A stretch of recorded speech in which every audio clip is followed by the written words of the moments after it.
All right, everyone. Welcome to the League of Cinephiles. I'm your host, Guy Knoll, for the amazing cinema-related content. And with me today is my co-host, Hunter Friesen. How are you, Hunter? Great to be in power here today. It's a gloomy day out here, but these 6 individuals are definitely brightening it up. So it's okay. I take Prozac. You should too. All right, let's go. All right, so today we have a really good one. 3v3. 3 out of 4 of the 4 good men, they should change the name, versus the nice guys. Nice guys for, what was it, 4 good men? Angry men? I don't remember. 4 angry men, yeah. Angry men. So there's nice people and there's angry people. So who wins out? This is today will decide. They already can't do math, so. Yeah. Sounds great. All right, everybody. You know the rules in which each round, one competitor will be eliminated depending on what we think, whether you have the shitty argument or not. It's up to you and how motivated you are. Alex, you've come here because you have a score to settle. Why don't you tell us about that, Alex? Yeah. When you get screwed over, it's easy to say I've scored a settle because the nice, quote unquote, nice guys, come on. We all know that they're vicious as the rest of us, It's just that the rest of us will admit it. They won't. But yeah, they kicked me off. What a coincidence. The first time I meet 3 people who don't like the new Halloween is the one time I'm knocked off. Wow, what a coincidence. But yeah, I'm going to get my revenge today, especially with Brett, who really, he can't handle the fact that I'm the best debater here. Tristan and Later, they're not great either. No, it's not a good. All right. I see. Now, in order to show everything, here's a clip from the episode where he got screwed. I'm actually really pissed. What a choice! I'm really pissed right now, but I'm sorry. I'm so pissed over 5th round. All right. So for the first round, we have what is the best Hitchcock film? Let's start with Alex because he created this show, so why not? Yes, no favoritism here, but this was a pretty easy one for us. So we went with Vertigo for this one for a number of reasons. Number one, it's the most innovative film out of Hitchcock's filmography. The narrative is so intricate. There's so many moving pieces. And so I know, Luke, you wanted to talk about kind of the visual aesthetics of the film because they are tremendous. There's no Hitchcock's best. I could talk about this movie for hours. Not only was it one of the 5 lost Hitchcock, so when it premiered, when it first came out in theaters, it wasn't super well received. And then once a movie left theaters at that time, it just kind of disappeared. It didn't come back for forever. And Hitchcock had 5 films that just kind of fell out of his filmography. I forget who actually owned them, but no one was ever able to see it again. So Spielberg, Scorsese, Coppola, all these guys back in the 70s, they had this one print that kind of circulated, and the lore that kind of built up around Vertigo just became crazy. It was this secret hidden film about Jimmy Stewart was a creep in it. It's kind of a creepy story. Yeah. The filmmaking, the visual component, all of it, a San Francisco noir, which is just incredible as it is. Listen, one of the things that I think makes Vertigo rank above other Hitchcock films is the pacing. For me, for example, Rear Window doesn't really get exciting until after the first hour. Vertigo, every scene sort of makes you ask new questions about the plot, about what you saw before, about which character is telling the truth or lying. James Stewart, I think he's always great at playing the everyday man, but I think he really emphasizes those qualities the most in this character. And I think this one, compared to other films, they really nail the twist and just ending on a high note, on an exclamation mark. Well, it's a ghost story. It's a thriller. It's a psychological thriller. It's every kind of culmination of all genres that we love in one seamless, beautiful, perfect movie. AFI has it ranked higher than every other Hitchcock film. The British Film Institute also ranked it the #1 film of all time. So try being that, guys. Yeah. We will beat that. Okay. Yeah. Okay. I am absolutely shocked that no one, you guys didn't bring up Psycho once. Name a movie that has been more influential than Psycho. Vertigo. They have that famous score by Bernard Herrmann. So you have the 52 short cut shower scene. Obviously, that is a scene that was incredibly risque, and the fact that they got away with it and were able to cut it so intricately that nothing was shown, but you get the sensation that it was probably the most risque thing anybody had seen in 1960 and going to the cinema. It uses its violence in a very effective way after building up for the first 45 minutes with nothing really going on at all except Janet Leigh you know, driving in her car, getting to the hotel. There's a little bit of buildup, and then the shower scene just hits. Psycho is a film that not only changed how censorship worked, but also how films are structured in general. For example, Janet Leigh, as Lyd was saying before, is the main character of the film for the first 45 minutes or so, and then they totally switch it, and you have another protagonist you're following. That's a kind of structure that films didn't follow before that. It's a film that's completely unpredictable. It takes twists and turns at every single point imaginable, and it's a film that has influenced not only the horror genre, but thrillers and film in general. Piggybacking off of what Tristan was saying, Psycho is by far and away the most recognizable Hitchcock film. It is the one rooted in American iconology. You see it everywhere. It's influenced everywhere. But not only that, it actually changed the way that we looked and saw film discourse. They had this leading lady, and then she dies halfway through, and that shocked audiences at the time. And you can just like read about it. People were buzzing about that movie and how shocking and what a revelation it was. I'd also like to add that Janet Leigh, her character, she's not the damsel in distress. She's actually like, that changed the role of women in horror films, I think, for the better. And the fact that she was not a good person. She wasn't a role model at all. She wasn't someone who was dying, who needed help. She had stolen a bunch of money. And I think that complexity to her character really also adds a great deal to the movie and to horror, like the future of horror movies in general. Not only that, the Norman Bates character, he's this very kind of flamboyant, squeaky guy, you know? He's not like this evil, intimidating force, but that nuance to his character is what makes him so chilling to this day. In the end, being the mother. And you see that like hinted out all the way through, but it's still so shocking when you see it for the first time and you're like, oh, of course that makes sense. And he played that so well. Number one, Kim Novak is not a damsel in distress in this film either. She is, like you said, like Janet Leigh's character in Psycho, she's not a perfect character either. She has this dark side to her that's revealed in the movie. I don't want to spoil it to anyone who hasn't seen it. And also, I'll give you Norman Bates. He is a great villain. But the best part about Vertigo is that the villain is in your head, really. You're in Jimmy Stewart's head. So you don't really have a sense of what's real, what's not. The film plays with your head a lot. And then also, you guys said the word shocking 7 times in your argument. 7 times. Well, because guess what? A lot of people, when they think of Psycho, they only think of the shower scene. And guess what? I rewatched both Psycho and Vertigo, I think in December, back to back. And I noticed how Psycho, no matter how, it is a great film, it's the best. It's literally like everyone talks about, like I just stated, you said shocking 7 times in your argument because you couldn't get over how amazing the shower scene is. And it's a great scene. However, that's all you talked about. When you go back and watch Psycho, it's a little dated to where you're not actually scared. We're now adults and like maybe back in the time, but when you watch Vertigo, it's just the best. It's still the best. Like when you're so drawn into it, like Psycho set the standard. It is the most iconic. It's Hitchcock's most well-known movie for a reason, because it was shocking and all this, but it's not the best movie. It's just, it's great. It's exactly almost it's amazing. But as a person who watches a ton of movies, I could watch Psycho a couple times and I still really enjoy it. But Vertigo, I just get lost in every single time. I think one thing that holds, look, I love Psycho, but one thing that holds it a little back in terms of comparing it to Vertigo is the visuals. The fact that Vertigo is in color actually makes it does help. Beautiful. It's First of all, every scene can be framed, it's and I think sure. The fact that there's a bigger scale definitely puts it above Psycho in that aspect. Costume. That, you know, when you focus on Psycho, as great as it is, it's focusing mostly on building up to the shower scene and then the reveal that Norman Bates is actually this way. Do you know what Jimmy Stewart's character in Vertigo was named? Oh shit! Exactly. Oh my god! I know his name. Oh, I do. Jeez, sorry, I just got a little hot. My point is started. My recall isn't on fire, but you got you there. While the shower scene is the most iconic in Psycho, I think one of the things that makes it so great is how it subverts the rest of the movie. After the shower scene, the whole film changes and it becomes this completely interesting mystery, and you're on board for the entire time. That's not the only iconic scene in the movie. There's a scene where the man gets stabbed to death down the stairs, which people still reference to this day in films. Can you name me a sequence in Psycho that has just as much influence on film as a whole than any of the ones I just mentioned? Oh, I think you named the wrong film. You said Psycho. You mean Vertigo.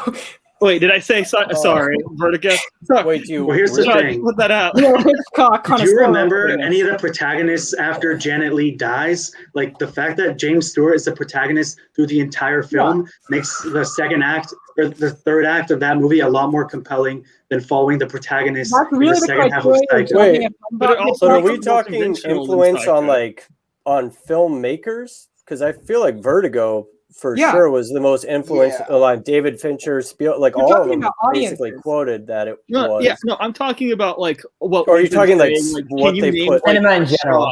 We've made a decision after minutes of discussion. Hours, it feels like. I have voted, sadly, Gall to be removed, and so has Hunter Friesen. And as they say in Israel, litraot, goodbye.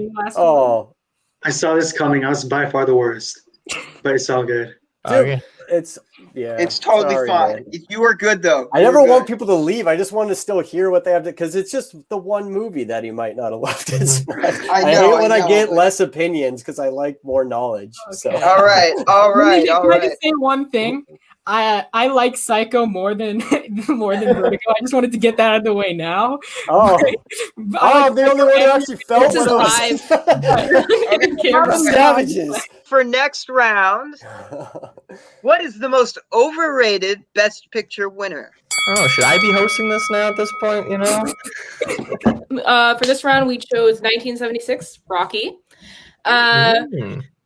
We think yes, it's a piece of Americana. Sure. The underdog wins the big competition. Your favorite, your best trope. It's awesome. You're watching it like, yeah, Rocky. But is it better than Taxi Driver, Network, All the President's Men, Carrie? John G. Avildsen went on to make a slew of incredibly cheesy movies. The man is a hack. He went on and basically replicated this movie with Karate Kid. I think that the more that a movie replicates itself, the lower that we look upon the original. Creed's fight scenes were actually better when it was revived some 20 plus years later. Rocky made movies worse. It's a cute movie, right?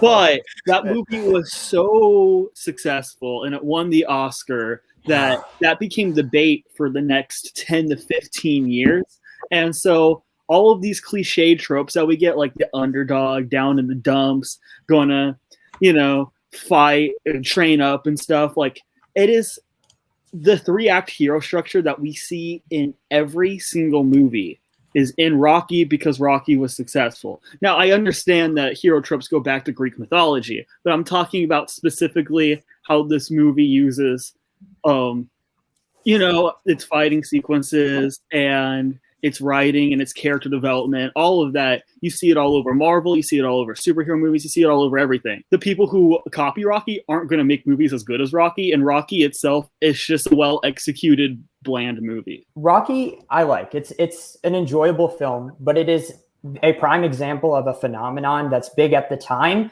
that is so popular in mainstream culture that the Academy has to go for it because it's made so much money and because it's basically become this international phenomenon. I don't think it has the cultural significance as some of these other films. And what I mean by that, I don't mean in terms of pop culture. I'm talking about in terms of how these other films predicted the trajectory of how cinema was going to evolve. Taxi Driver is the movie that established Martin Scorsese as one of the greatest filmmakers of all time. Rocky's a fun film. It's a good underdog story. It's the kind of film that you can root for the protagonist, and it's simple, but it doesn't have the emotional depth that these other films have. And I'd argue it doesn't have the emotional depth that Creed has. Creed goes a lot further. It's got better scenes in terms of fighting. First off, I'm not even going to mention our film. I'm just going to pick apart everything you guys just said.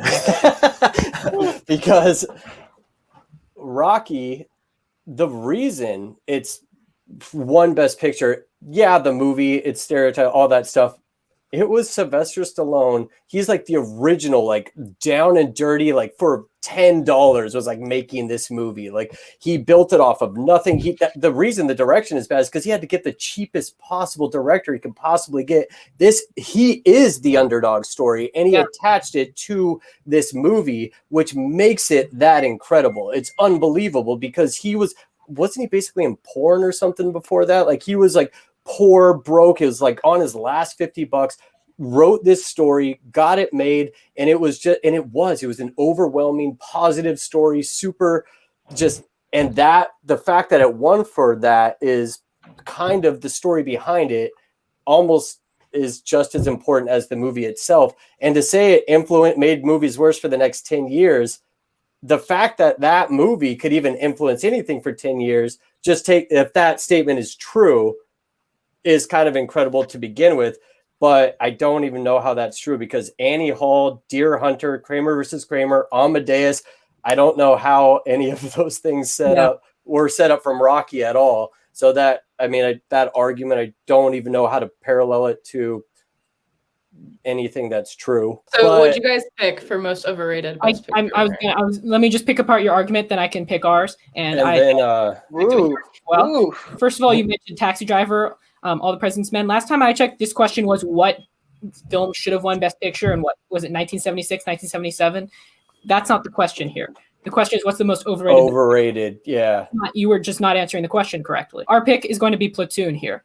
And when you compare Platoon and Rocky, one's effect has been dramatically more than the other. Because number one, Platoon is basically sending the same messages that Apocalypse Now sent and Full Metal Jacket sent. And both those films did it with better direction, better visuals, better acting. And of course, I'm talking about Stanley Kubrick, Francis Ford Coppola, Marlon Brando in Apocalypse Now, and then Vincent D'Onofrio in Full Metal Jacket. So those films did it better. And then, first of all, I'm a Philly guy. I'm an Eagles fan. More than anyone probably here. Do you know the magnitude in which Rocky affected that city? The reason when the Eagles and people in general, people still fucking love that movie to this day. It spawned Creed. Song. When I Holy shit! I literally ran. My brother wanted to so desperately to run up the Rocky steps. They have literally a statue of Sylvester Stallone in that area. Incredible. You clearly don't know the magnitude in which that film has affected. Dude, they're building future franchises off of it that are better than the original. That's crazy. You just totally contradicted your own argument by saying Creed is a much better version of Rocky. But Creed uses the same formula that Rocky does, yet you said that formula has made films worse. Like the title of this question is most overrated. So like if we're talking influence, like sure, something can be influential, but we're talking about the quality of a movie. We're trying to assess. They go hand in hand. We're trying to assess whether the attention it received was actually worth it. And that's why we chose Rocky for this round. There were a lot of other movies that probably, weren't the favorite to win Best Picture, but because they weren't talked about as much and they kind of just moved on to the next year without affecting as much, we just regarded that as not as good of a contender for the overrated category. Alex, so you said that Apocalypse Now is a better Vietnam movie than Platoon. Well, I thought the question was, what's the most overrated Best Picture winner, not what was the best Vietnam movie. In regards to I'll start that first. Second off, if you're talking about the story behind the movie, Platoon's actually based off of Oliver Stone's story of going to Vietnam. So I'm sorry, I think someone's own story of going to war is a little more personal and impactful than someone just being down the dumps and deciding to make a movie. You know who's done that before? Me. I made a short film off of like 10 but not a Best Picture winner. That's how much better it was. He won Best Picture. That's crazy. You know who's done that? Like Damien Chazelle fucking dominating. But just imagine that though. Nothing. And you know what? It wasn't good. It has nothing to do with the quality Stallone of the film did at all. it. That's what, dude. It's Rocky. It's fucking Rocky. That's awesome. It's fine. It's a fine movie. But he won Best Picture off his first one. It's crazy. The overall impact it's had on a society.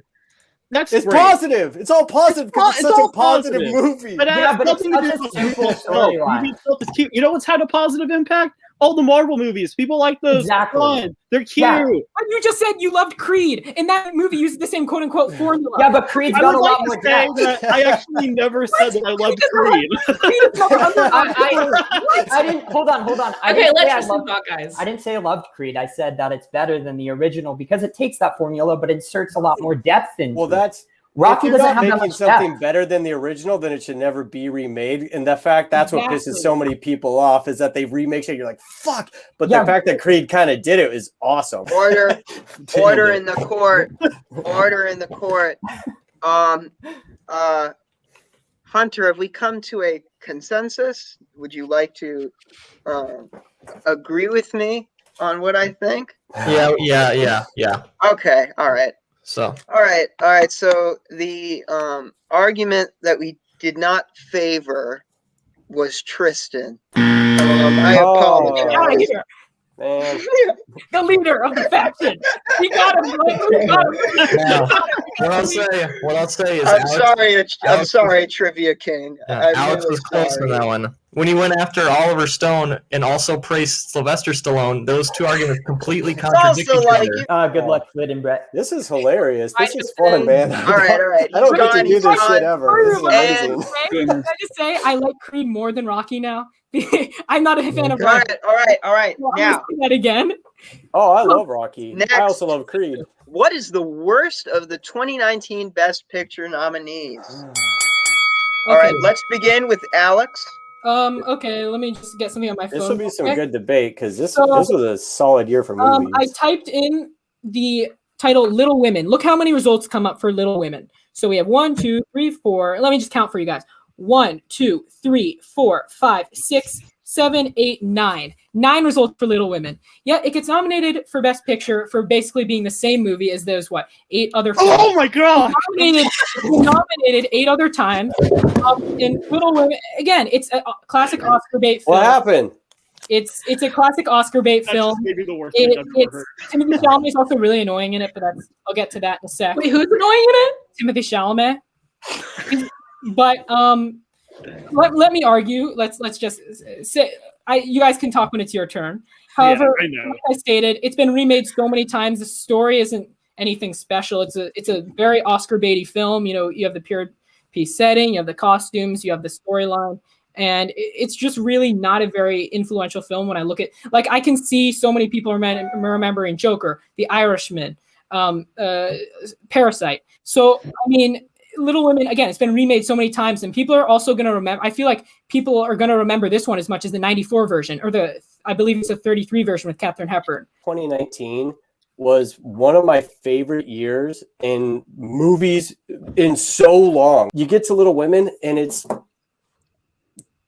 I still really enjoyed it, but out of all of the ones, it's not even my least favorite. Like, I guess it is, but yeah. So we went with Ford v Ferrari because it is easily the worst 2019 Best Picture nominee, by far. The rest of them do interesting things, and Ford v Ferrari is like a dad movie. Like, it's fun, it's cute. Like we said about Rocky, it's super formulaic. It does its job okay. It has, the inspirational music. It has fun chase scenes, but it really, outside of the broad context of all these other films, doesn't say anything new, doesn't do anything new. It's completely mechanical. I forgot about it 20 minutes after I watched it. I forgot to review it even. And that, usually that's an indication of my apathy towards a film. Okay, so first of all, you said there was nothing great about it. It won 2 Oscars for film editing and I believe sound editing. It was sound mixing. But the technical aspects of the film are very brilliant. And coming from someone who loves Rush, Ron Howard's movie, which is another great racing film, this film did an amazing blew it out of the water. Both of them. This it film was amazing. More intense. Even the editing, just the way story.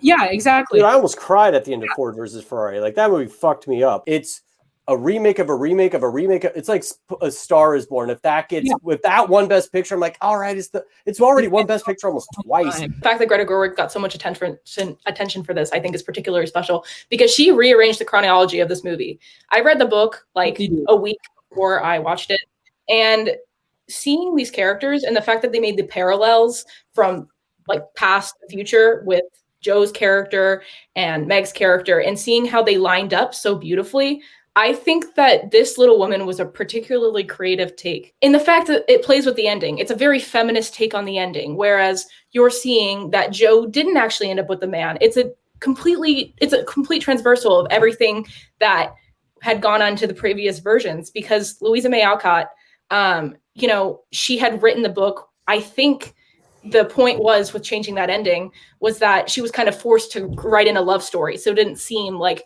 Joe was just this character who ended up alone. But like having her alone at the end of the movie is such an important message for girls to see this movie and say, hey, I don't need a man to come in and save the day for me. So basically you want to talk endings? Are you saying that no other film has had a woman, you know, do something else and not be like poor, you know? I'm not saying that. I'm saying big deal. Have you seen the ending? Hold on. Let's just talk about Ford versus Ferrari's ending. Christian Bale was like, "Go fuck it!" Like, when you find out he crashed and he died, I was like, "Jesus!" Also, oh my God, what did they do? They reversed the chronology of the movie. That's amazing, isn't it? That makes an entire new thing. No, it kind of does. It's not a huge thing. It does fundamentally. Movie, especially when it's been made so many times. You're saying you're going to brag about your chronology. I don't know how to pronounce the word, but sure, you can have that. Sure. You said remade so many times, like 5 times. That's been your argument for this whole thing. It's been like, The Little Woman. It's been remade so many times. You know what other movies have been made so many times? Literally every movie. If you look back at the history of storytelling, there's like only 7 stories, and they've all been twisted over and over again. Nominated for Best Picture. The issue with remakes is usually they don't do anything new. And what we are saying is that Little Women did. The other Little Women adaptions are pretty good, but this is the only Little Women movie that was actually nominated for Oscars and Best Picture and everything. It's the one that really did come out because it made an impression on people. All right, ladies and gentlemen. What an interesting round we had. All right. Yeah, okay. Clearly right. So, I apologize for screaming at the beginning, but like Little Woman's like maybe. I was so shocked. I thought you guys Little Woman is the shit. I fucking love that movie. The fact that I had to try to fight it, I was like, oh, this hurts in every way. The round. That was a nightmare for me. The round is over. Hunter, do you think have we come to a common consensus here? Yeah, we did. Yeah. All right. Would you like to say it? Or? Yes. So, one side, in my personal opinion, is clearly wrong and clearly right. Little Women is one of my favorite movies of all time. Now. Of course, it's the best. I disagree. I didn't. It's so I think goddamn that good. shouldn't have been. But that wasn't part of my decision. I took it out. I took that out. But on terms of argument and on supporting details, we voted Lucas out. Because sorry, you did say it that Little Women is a great movie, and you were having a hard time fighting against it. I can't do it. I literally didn't know how to talk It was shit. that you repeated a lot of the stuff Alex said. Okay. Sorry. And for our next round, what is the worst Star Wars movie? So I'm a big Star Wars fan, so I really am excited for this one. So let's start with Brett Schutt. Is that how you pronounce it? Yeah. Okay, good. Oh, it's actually Scott. I'm sorry. I don't know All why. Right, sure. State your points. I'm sorry. I'm so sorry. We're going to go with Phantom Menace. Pretty popular choice. Look, the prequels suck. Okay, all of them.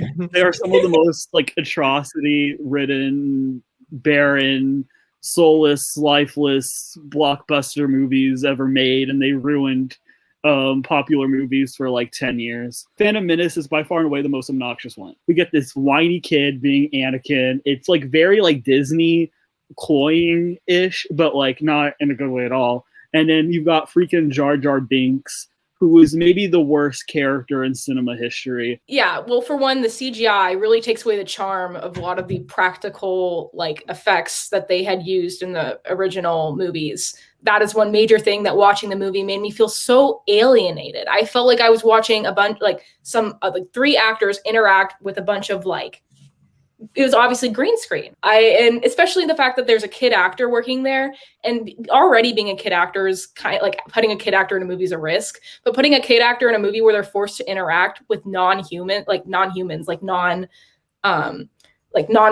effects, it just, if the drama isn't there, their ability to perform won't be there if they're not convinced with what they're acting with. So I think Phantom Menace, like Attack of the Clones, is pretty dumb. You can say all you want, but it's like more memeable if you get enjoyment out of that sort of thing. Phantom Menace, it is white noise in my ear. All right. Now, Alex, what are you going to say I'm to not that? gonna argue with you guys that Phantom Menace is, I'm not going to say it's a good movie or anything, but I'm also going to say, so the actually the visual effects in the Phantom Menace are some of the most revolutionary of all time. Like, one of my favorite film critics, John Campion, who, unlike any of us, actually saw the film in the theaters, he explained, a lot of people explain as well, how actually the visual effects in Phantom Menace, there was nothing like it before. Number two, if you guys are arguing on the basis of visual effects, you're arguing for the wrong movie, because guess what? The Attack of the Clones has more CGI than the Phantom Menace does. Because guess what? How many you didn't even mention the last fight in the Phantom Menace, which is one of the best actual fights in American cinema, period.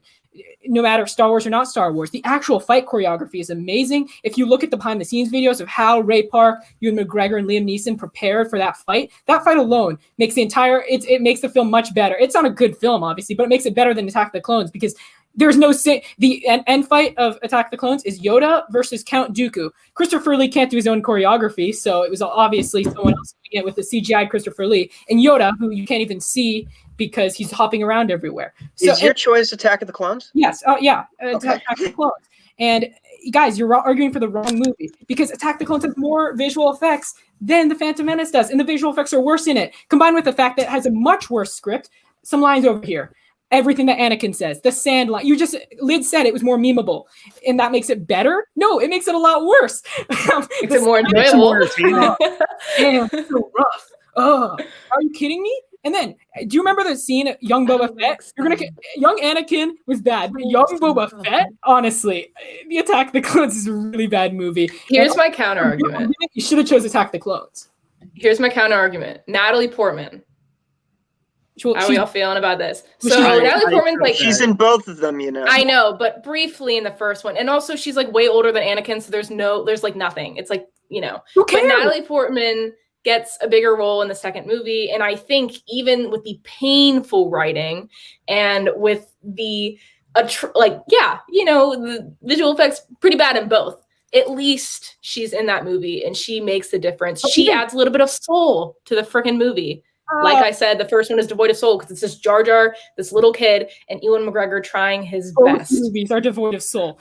But the difference is that one has a cool-ass lightsaber battle that people remember. Nobody remember. The only thing that the people... Battle of Geonosis is better than the lightsaber fight. Hey, let me talk. Hey, let me talk.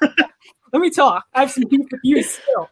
But when people think of Phantom Menace, no matter how bad it might be, people remember the lightsaber battle. They remember the good part of it. When people remember Attack the Clones, they think of the sand line. They think of the memes. All right, ladies and gentlemen. Hunter, we have come up with a common consensus. Am I correct to say that? Yes. I would think so. Yes, I agree with your last. I'm sorry, Brett. I'm sorry. Okay. I have to go in like about it is 5 minutes. You have to go in 5 minutes. Okay. All right. Let's recut this. Lid, I'm sorry. Lid,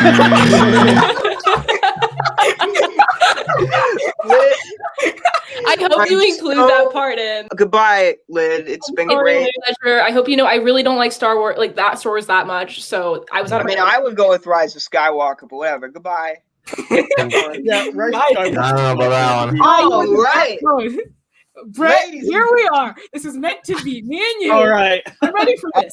I'm ready It's time to come down to the ultimate for a long time here. The Instagram beef has now come through. I am here. I am ready for you, Brett. I've been waiting for this. I've been waiting for this.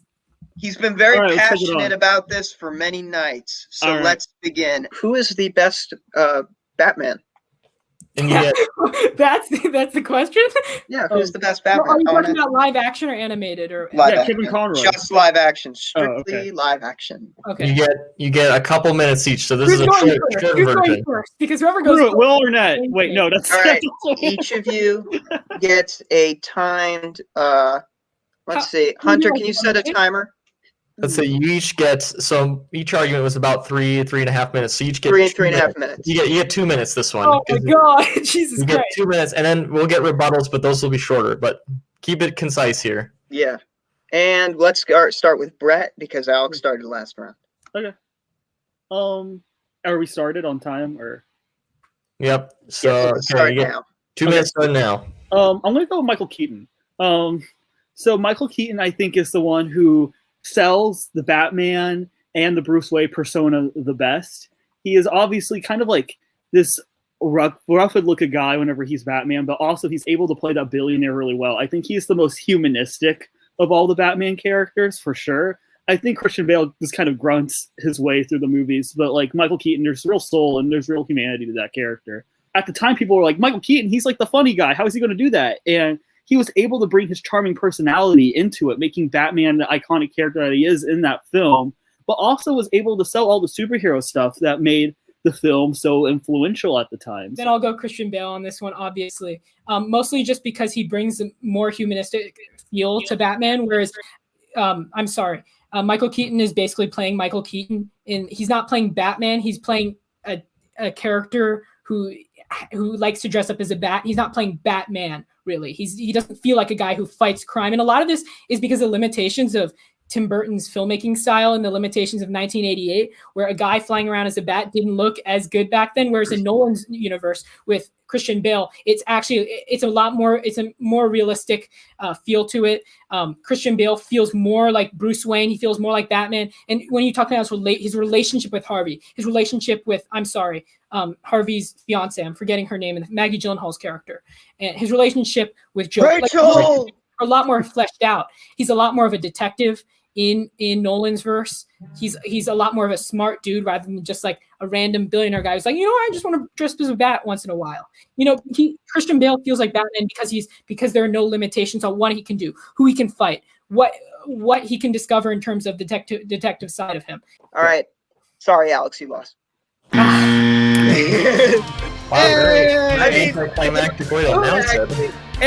guys. Mazel tov to both of you.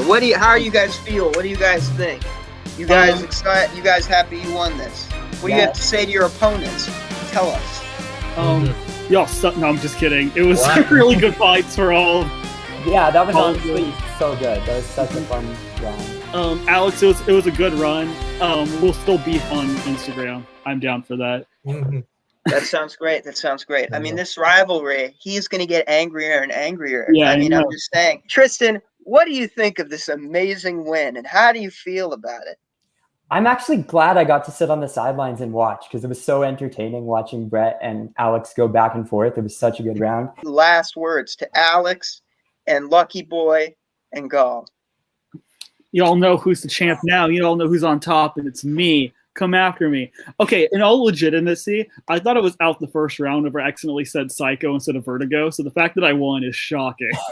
All right, great. Now, let's talk to the losers. How do you feel, Alex? Your rivalry. You shit the bed again. How do you feel? Honestly, I did the best that I could. I'm sweating. I had to take off my jacket. It was getting hot up in there. I understand. Once you announced the Batman category, Hunter was wrong there. I knew I was going to lose because I don't love any variation. I was going to argue for Keaton as well. And I like Bale more. I was just going to argue for Keaton because there's more to argue for. Kudos to the other team. I was ready to trash on them, but they're great arguments from them. It was a tough match. I mean, I'm just mad we don't get the points. We don't get the points. All right, Lucas. And I will say, technically, they aren't champions yet. The Watchers guys, actually part of that team, they are champions for now. Yes, we are. So eventually you guys will get to face the real champions. Once I come out of retirement in trivia, I will destroy everyone. However, I mean, I like to think I'm a force to be reckoned with in the years. However, Batman topic got me. I'm not great at defending any sort of. I knew Brett had me there, so fair play. Well, thank God I got out when I did, because when it went on to the Star Wars, I was like, I contribute nothing. I thought I couldn't really defend either one well. All right, everybody, that about does her. Please remember to subscribe, like, comment below, and hit that notification bell so that you get all of the updates for all of the cinema-related content, where you can see me kick Gone with the Wind's ass again. All right, now that's about it. Ciao.